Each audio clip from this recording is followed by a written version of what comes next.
bersama-sama boleh berkumpul untuk memuliakan nama Tuhan, untuk meninggikan nama Yesus. Bapak, siang hari ini kami akan mulai ibadah kami untuk tambah ini Tuhan. Kiranya urapi kami siang hari ini Tuhan. Dari awal hingga akhirnya kami serahkan dalam tangan kasih Tuhan. Biarlah Roh Tuhan sendiri yang beracara di tengah kami.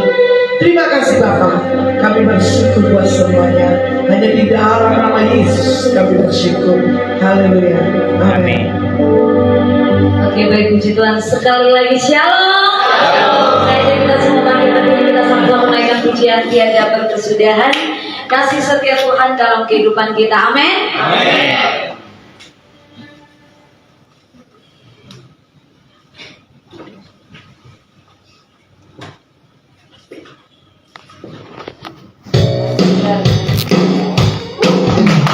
Mari kita bertepuk tangan buat Tuhan Yesus.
Pujian Tuhan menetapkan langkah-langkah orang. Amin. Saya percaya bahwa orang yang berjalan bersama Tuhan langkahnya selalu disertai.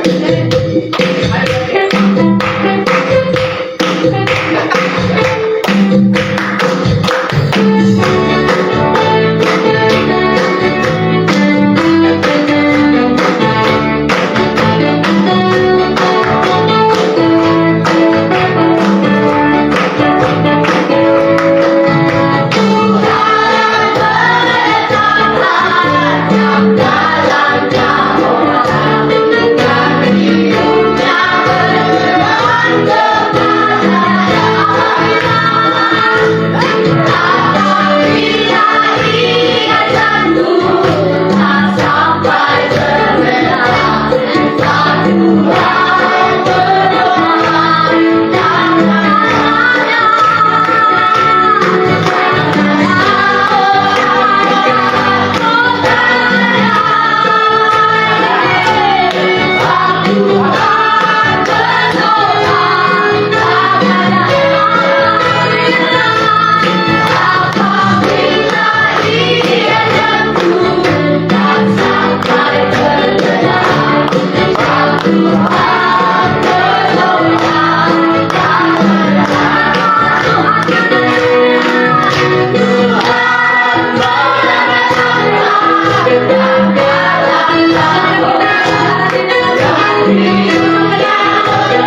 kembali. Tuhan Yesus memberkati.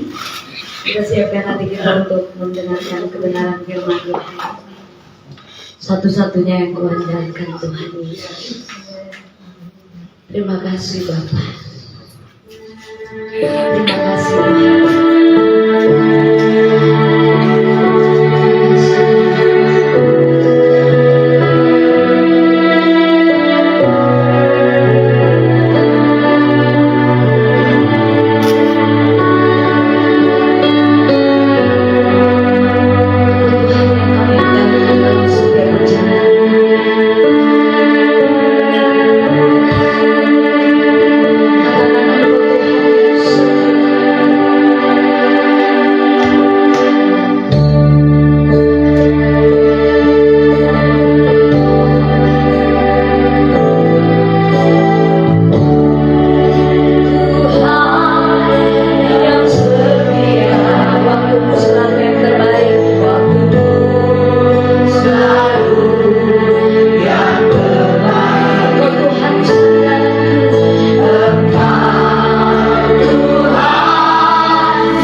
saudara kita sekalian.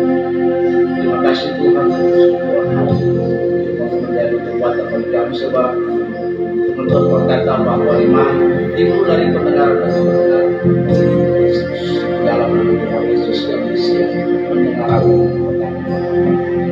semua kami yang melayani maupun yang tidak sama-sama kita berkat dalam nama Kristus Yesus Juru Selamat kami. Sama-sama kita berkata amin. Sekali lagi shalom. Shalom.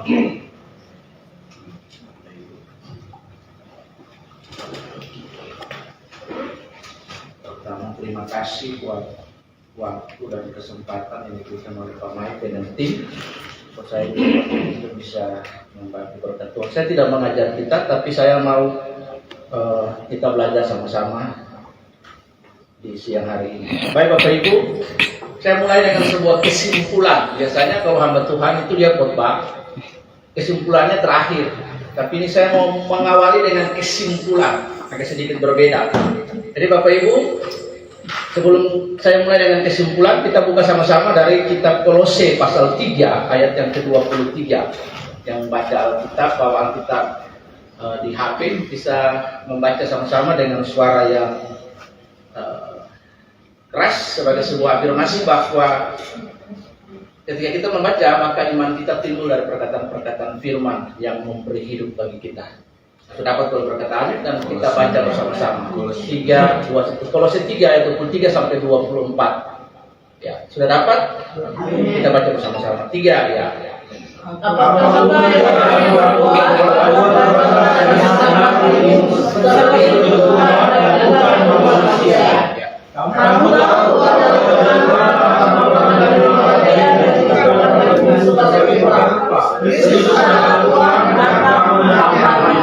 Ya, baik Bapak Ibu, kita mulai dengan sebuah kesimpulan.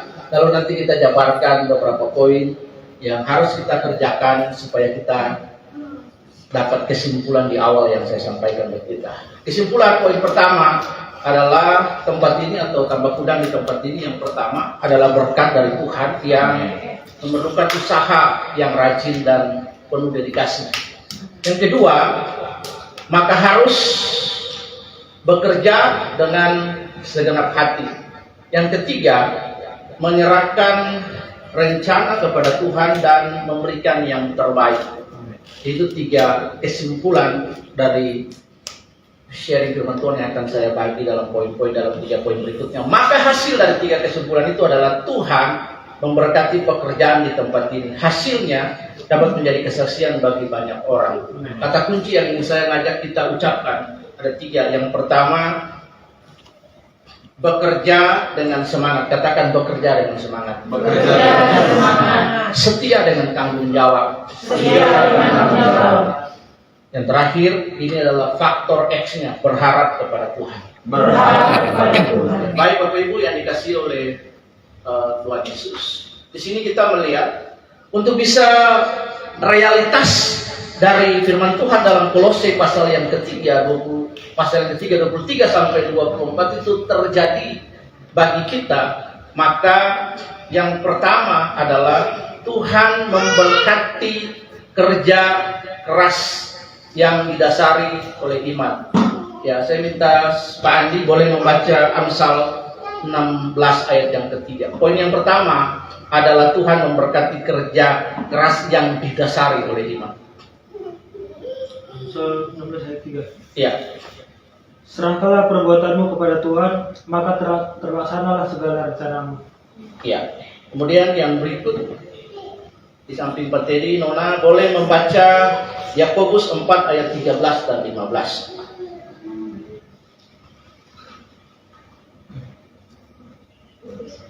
Yakobus 4 ayat 13 sampai 15.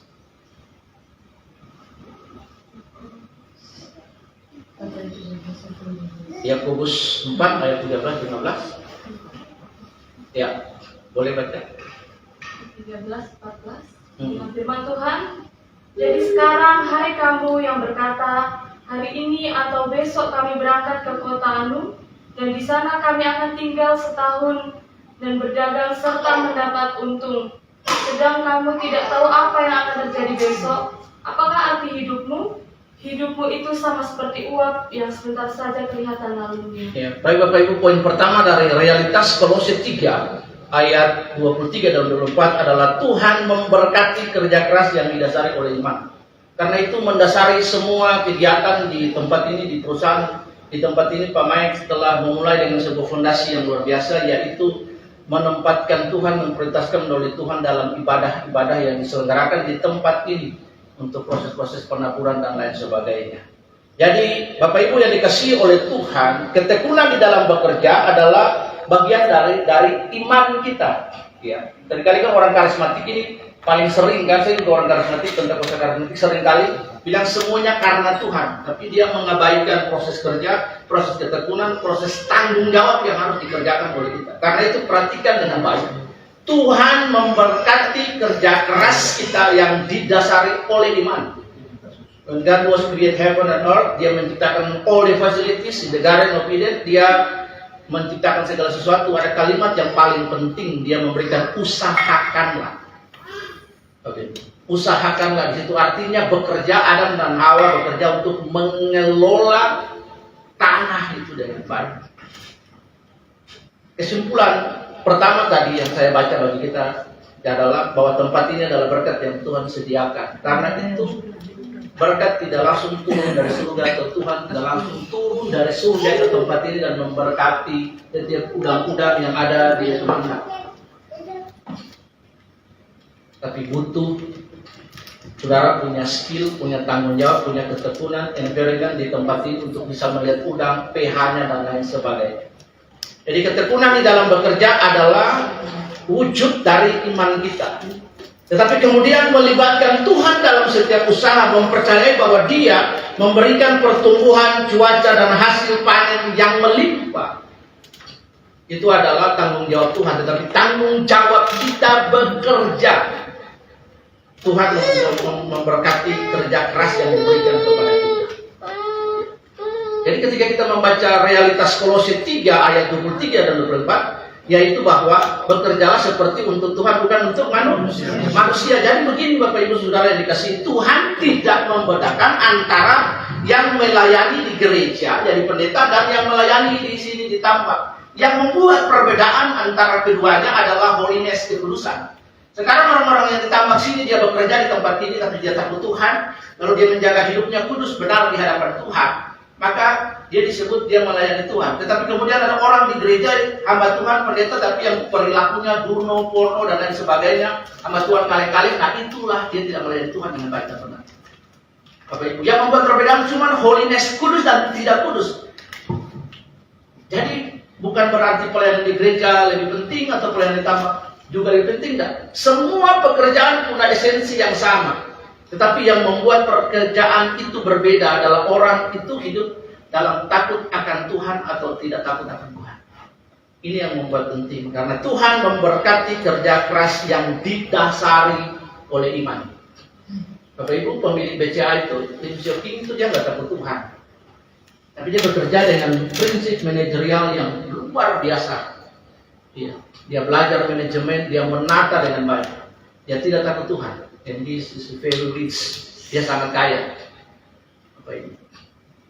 Dia masuk dalam 15 Fortune Enterprise, 500 perusahaan, yang dimana perusahaan dia itu terkenal BCA di Amerika dan banknya ada di Eropa, ada di Amerika, BCA. Dia tidak takut Tuhan. Nah, apalagi kalau kita anak Tuhan sudah takut Tuhan, lalu kita bekerja dengan tanggung jawab yang baik, setia dan tekun, didasari dengan iman, itu hal yang baik. Kemarin anak-anak mahasiswa di Dawar itu, sebelum mereka masuk, salah satu masuk ini sudah 4 angkatan saya layani mereka. Tapi angkatan yang keempat bagi saya berbeda, karena mereka WA saya dan berkata, Bapak, kami anak-anak sebelum masuk asrama tolong doakan. Dan saya bilang, itu kalimat yang menyenangkan saya, karena kalian memprioritaskan sebelum melakukan segala sesuatu mendasarinya dengan Tuhan. Itu hal yang luar biasa, maka Tuhan memberkati kalian. Jadi sepertilah hal yang hari ini kita hadapi di tempat ini. Tuhan memberkati tempat ini karena memprioritaskan Tuhan di dalam segala hal yang dikerjakan.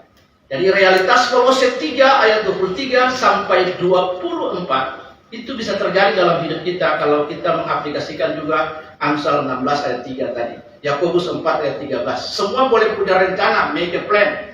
Kita harus membuat rencana, sebab kalau kita tidak membuat rencana, kita merencanakan untuk kita gagal. Ada siklus, kalau bicara tambak udang ada siklusnya. Saya nggak paham dalam hal itu. Tapi saya pernah melayani dengan Pak Tini di Tambak sebagai rohaniawan di situ dengan anak-anak yang ada ibadah di situ, Bapak Ibu. Secara spiritual baik, tetapi harus juga secara accountability, skill dan lain kerajinan, ketekunan bertanggung jawab kepada hal-hal yang dikerjakan dengan baik. Jadi realitas dari Kolose 3:23-24, poin yang pertama adalah Tuhan memberkati kerja keras yang didasari oleh iman. Sebab Tuhan pun adalah seorang pekerja dan dia bekerja sampai hari ini. Itulah sebabnya etika Kristen adalah seorang harus bekerja. Itu etika Kristen. Dimanapun kita bekerja. Di tempat ini, untuk karyawan-karyawan di tempat ini, bekerjalah dengan baik. Berikanlah yang excellent dalam tugas dan tanggung jawab kita. Karena kekristenan juga mengenal istilahnya milestone. Ya.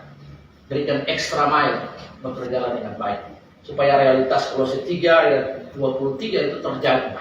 Seperti kita bekerja. Jadi ketika kita melayani tempat ini, itu kita sedang melayani pekerjaan Tuhan di Tambak Udang.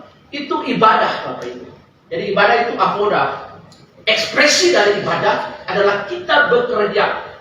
Jadi ibadah yang kita lakukan tadi menyembah itu, Bapak Ibu. Jadi ibadah itu adalah pekerjaan kita 24 hour, day by day in our life. Itu ibadah. Jadi ibadah itu bukan yang di gereja kita nyembah, nyanyi 1-2 jam itu meeting together. Tapi ibadahlah kita hidup bekerja. Ibadahmu ditambah di tempat ini. Karena itu beribadahlah dengan baik di tambak di tempat itu. Beribadahlah dengan baik di pekerjaanmu di tempat itu. Katakan amin. Jadi ketika itu melayani, merawat tambak dengan baik, tugas-tugas yang tanggung jawab tepat waktu dengan setia dengan detail semua SOP yang dikerjakan di tempat ini. Anda sedang beribadah di Bonafit Bama Raja Nurin. Itu ibadahmu di tempat ini. Sebab kalau ibadahmu di tempat ini saja tidak benar, kalau Anda mau ibadah di gereja dengan benar, no. Yang kelihatan saja kita tidak lakukan dengan baik, apalagi garis spirit yang tidak kelihatan. Karena itu avoda, salah satu avoda atau ibadah, ekspresi dari ibadah adalah word, etika Kristen, bekerja dengan baik. Bapak Ibu yang dikasih Tuhan. Poin yang kedua, Bapak Ibu, adalah harus bekerja dengan rajin dan penuh tanggung jawab supaya hasil terbaik. Karena harapan kita kan tadi di poin pertama kesimpulannya adalah bahwa tambak ini adalah berkat bagi kita. Maka supaya kesimpulan itu terrealisasi dalam hidup, karyawan harus bekerja dengan rajin dan tanggung jawab. Boleh buka Amsal pasal 10 ayat yang keempat. Yang internet yang sudah dapat boleh membaca dengan suara yang lantang supaya kita dapat mendengar bunyi ayat tersebut dan membangkitkan iman kita. Tangan yang lamban membuat miskin, tetapi tangan rajin menjadikan kaya. Ya, Bapak Ibu, tangan yang lamban membuat miskin. Karyawan harus bekerja atau kita harus bekerja apapun bidang kita dengan rajin dan tanggung jawab. Kita lihat dua contoh. Yang pertama adalah contoh dari Daniel 1 ayat yang ke-20. Di situ Daniel, Sadrak, Meshach dan Abednego mereka bekerja kepada raja. Itu mereka tuh PNS pertama, ya, ASN pertama. Mereka bekerja pada raja. Mereka bekerja dengan baik. Skill mereka luar biasa karena mereka takut akan Tuhan. Inilah realitas Kolose pasal 3:23 yang kita lihat di dalam kehidupan Daniel, Sadrak, Meshach dan Abednego. They fulfill with skill. Bahkan mereka punya roh dan rata-rata excellent of spirit. Ya. Dan mereka bekerja memberikan extra milestone bagi raja, dan raja hanya bertanya kepada mereka. Ini berbicara tentang bahwa semua orang bekerja dengan tanggung jawab, berikan yang terbaik, the best bagi Tuhan. Sebab Tuhan layak menerima yang terbaik dari kita. Ya, Tuhan layak, Dia telah memberikan yang terbaik bagi kita. Itulah saya punya prinsip dalam hidup ini. Kalau Tuhan telah memberikan yang terbaik bagi saya, maka saya harus memberikan yang terbaik bagi Tuhan. Ya. Termasuk ketika saya menjadi pengajar Alkitab, termasuk ketika saya ngajar di beberapa sekolah Alkitab, saya harus mempersiapkan materi dengan baik, mempersiapkan nanti kalau mahasiswa tanya A, saya jawab B, dia tanya C, saya sampai semua sedetail. Saya mempersiapkan segala kemungkinan pertanyaan yang dia akan jawab dan saya akan jawab. Saya mempersiapkan daftar pustaka, nanti kalau dia tanya begini, saya jawabnya begini, daftar pustakanya begini, buku ini saya mention. Saya mempersiapkan segala sesuatu dengan baik. Karena yang terbaik kita harus berikan kepada Tuhan. Jadi Bapak Ibu, kemudian kita bisa lihat 1 Raja-Raja 10 ayat 15. Bagaimana Salomo itu pegawai-pegawainya dia duduk, pegawai-pegawainya cara duduk, cara makan, cara melayani. Ini berbicara tentang tanggung jawab. Jadi bagaimana kita melayani di tempat ini? Realitas Kolose 3:23, kita melayani di tempat ini, ibadah kita. Ibadah saya adalah di Bonafit DBM. Karena itu saya harus melayani Tuhan dengan memberikan yang terbaik, bekerja dengan rajin dan tanggung jawab. Ada 3 jenis hewan yang perlu kita belajar. Yang pertama pelangu, dia mempersiapkan tempat di bukit batu. Yang kedua adalah semut. Pada musim panas dia bekerja mengumpulkan makanan di dalam tanah. Kemudian pada musim hujan dia tinggal menikmati. Dia memprepare segala sesuatu. Yang berikut adalah belalang. Ya. Semut berbaris, belalang juga seperti begitu. Cicak ada di istana. Ini berbicara tentang apa? Mereka mempersiapkan segala sesuatu dengan baik, tanggung jawab, bekerja, do the best. Sebab ini tempat kita, ini ibadah kita, ini rumah kita. Ya. Apa yang saya sampaikan ini bukan pesan sponsor, sebab lamanya baru kasih tahu kemarin. Jadi Bapak Ibu, di sini kita belajar bahwa ketekunan dan kerajinan adalah kunci dari keberhasilan. Ketekunan dan kerajinan untuk mencapai target, bahkan melampaui target. Maka Bapak Ibu harus diperhatikan bagaimana saya melayani dan saya bekerja. Katakan sama-sama, khusus karyawan di tempat ini, manajer katakan BBM is my home. BBM adalah tempat ibadah saya. Jadi BBM di sini bukan hanya tempat untuk kita kerja dan kemudian kita dapat salary, tapi di sini adalah tempat ibadah saya, ekspresi dari Akoda itu bekerja. Jadi berikan yang terbaik kepada Tuhan melalui BBM yang ada di tempat ini. Poin ketiga, memberikan yang terbaik sebagai persembahan. Ya, tadi karyawan harus bekerja dengan rajin dan tanggung jawab. Efesus 6 ayat 7. Yang satu orang suruh baca.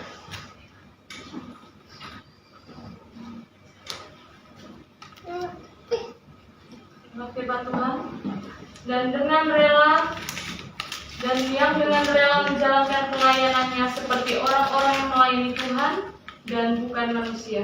Ya. Jadi salah satu ekspresi adalah kita bekerja, realitas dari Kolose tadi. Memberikan yang terbaik sebagai persembahan. Itulah yang membuat perspektif kita berbeda. Saya pernah menemui beberapa karyawan dan memimpin ibadah karyawan. Mereka bekerjanya main-main, tapi kalau mereka menyembah Tuhan itu luar biasa sadis. Malaikat pun kalah, tapi dalam pekerjaan yang mereka kerjakan tanggung jawab semuanya. Itu nggak ada tanggung jawab main-main. Dan pernah saya kumpulin mereka, saya bilang kalau pekerjaan kalian berhasil, perusahaan di sini maju, profitnya meningkat, maka saudari kalian juga meningkat. Jadi itu ibadah. Pekerjaan itu ibadah. Pahami konteks ini dengan baik sekali dan praktekkan itu dengan baik. Jadi ibadah saya di tempat ini. Jadi yang poin ketiga adalah memberikan yang terbaik sebagai persembahan. Memberikan yang terbaik dari yang bisa kita lakukan adalah prinsip pekerja Kristen. Tuhan Yesus itu memberikan parabel atau perumpamaan sederhana sekali. Contoh adalah petani. Ya, Rasul Paulus juga mention mereka bagaimana bekerja sebagai petani. Ya, dia membaca, kemudian mempersiapkan tanah, lalu menanam, merawat, menggunting, dan tunggu hasil. Yang kedua adalah prajurit. Ya, prajurit hari ini kita lihat kalau kita lihat prajurit TNI, benar salah tetap siap, apapun siap sedia.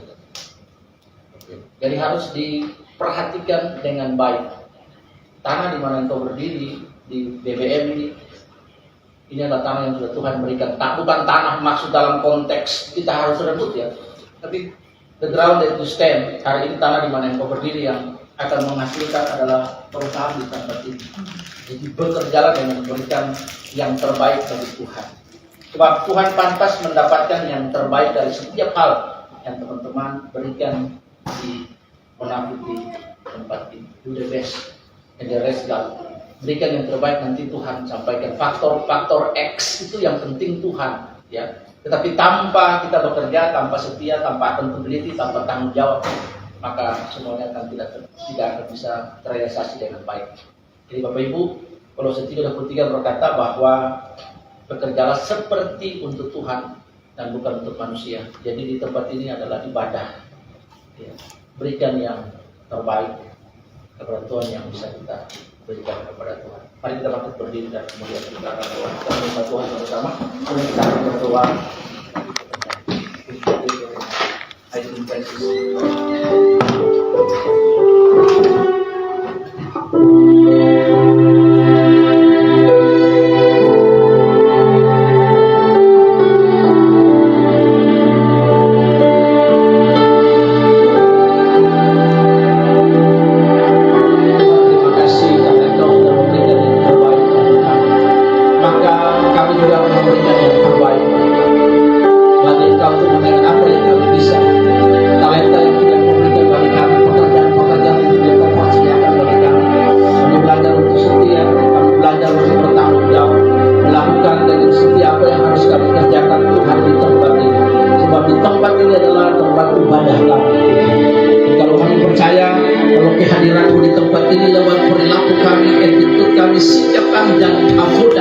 Ibadah kami di tempat ini.